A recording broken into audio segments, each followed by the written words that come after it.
नमस्कार, मैं हूं आपके साथ विभा पांडे और आप देख रहे हैं amarujala.com। पश्चिम बंगाल के मंत्रियों के माथे पर पिछले कुछ घंटों से चिंता की लकीरें खिंच चुकी हैं। ऐसा हम इसलिए कह रहे हैं क्योंकि पिछले कुछ घंटों में पश्चिम बंगाल में ईडी के अधिकारी एक्शन मोड में आ चुके हैं। शिक्षक भर्ती घोटाले में ममता सरकार के मंत्रियों के घर पर छापेमारी चल रही है। हाल ही में ममता सरकार के मंत्री पार्थ चटर्जी के घर पर छापेमारी हुई। यही नहीं, पार्थ चटर्जी की करीबी अर्पिता मुखर्जी के आवास पर भी प्रवर्तन निदेशालय के अधिकारियों ने छापेमारी की। साथ ही प्रवर्तन निदेशालय के अधिकारियों ने पश्चिम बंगाल स्कूल सेवा आयोग और पश्चिम बंगाल प्राथमिक शिक्षा बोर्ड में भर्ती अनियमितताओं की चल रही जांच के संबंध में पूछताछ की और दस्तावेज को भी खंगाला। ममता बनर्जी सरकार में मंत्री पार्थ चटर्जी निशाने पर हैं। छापेमारी के दौरान अर्पिता मुखर्जी के आवास पर नोटों का पहाड़ मिला। ईडी ने अर्पिता मुखर्जी के घर से करीब 20 करोड़ रुपए कैश बरामद किए हैं, जिसकी गिनती के लिए ईडी को नोट गिनाने के लिए मशीन भी मंगवानी पड़ी। पूछताछ और दस्तावेजों को खंगालने की प्रक्रिया यहीं खत्म नहीं हुई, बल्कि मंत्री पार्थ चटर्जी के करीबियों के ठिकानों पर भी छापेमारी की जा रही है। इसके अलावा पश्चिम बंगाल में 14 अलग अलग ठिकानों पर भी ईडी लगातार छापेमारी कर रही है। तस्वीरों में आप देख सकते हैं कि 500-500 और 2-2 हजार के इतने सारे नोटों का कैसा पहाड़ बना हुआ है।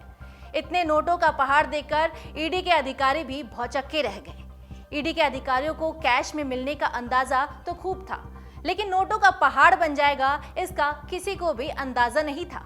शुक्रवार को जब ईडी ममता सरकार में मंत्री पार्थ चटर्जी की करीबी अर्पिता मुखर्जी के घर पर दाखिल हुई तो हंगामा मच गया।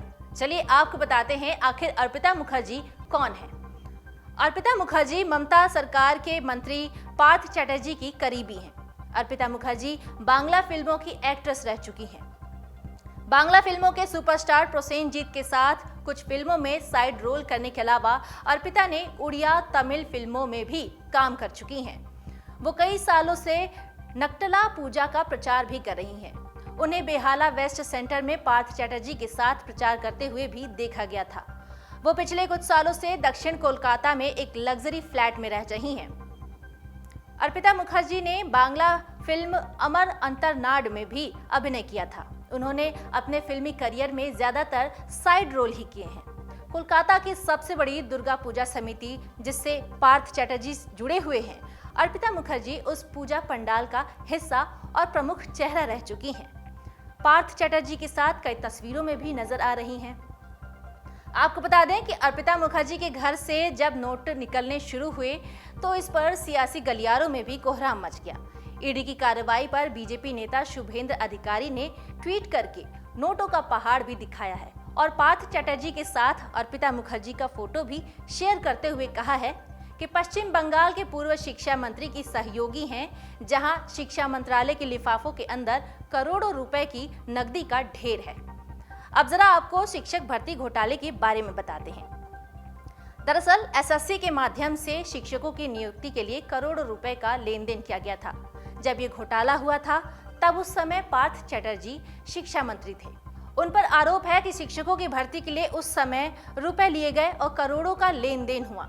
चटर्जी के खिलाफ कलकत्ता हाईकोर्ट में याचिका भी दाखिल की जा चुकी है, जिसमें उनके 10 करीबियों को अवैध तरीके से नौकरी देने का आरोप लगा है। याचिका में कहा गया है कि ये लोग चटर्जी के सिक्योरिटी गार्ड के रिश्तेदार हैं, लेकिन अब कलकत्ता हाईकोर्ट अगले हफ्ते इस मामले की सुनवाई कर सकती है। डाउनलोड करें अमर उजाला ऐप और पाएं खबरें लगातार। अगर आप ये वीडियो YouTube पर देख रहे हैं तो हमारे चैनल को सब्सक्राइब करें और बेल आइकन को दबाना ना भूलें। अगर आप Facebook पर ये वीडियो देख रहे हैं तो हमारे पेज को लाइक करें।